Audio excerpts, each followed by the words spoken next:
Kung mobalik na si Kristo, tigumon man niya ang tanan nga nahigugma kaniya gayud. Igon man sa bitoon sa himaya mo na ang tanan kabataan nga iya sa Dios.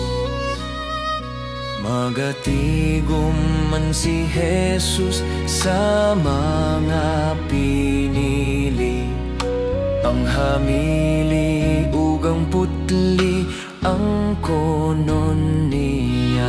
Ingon man sa bitoon sa himaya mo danag ang tanan kabataan nga iya sa Dios. Ang tanan nga kabataan nga iya ni Jesus, mao ang bahan di niya sa kahangturan.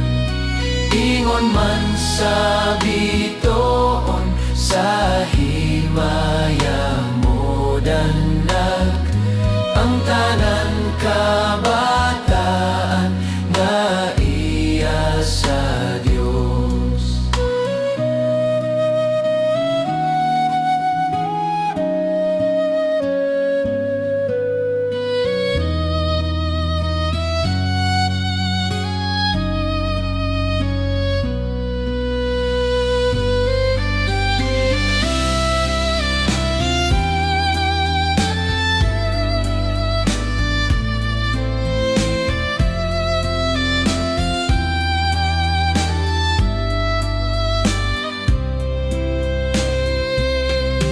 Ingon man sa bitoon sa himaya mo dandag ang tanan kabataan nga iya sa Dios. Ingon man sa bitoon sa himaya mo danag ang tanan kabataan nga iya sa Dios.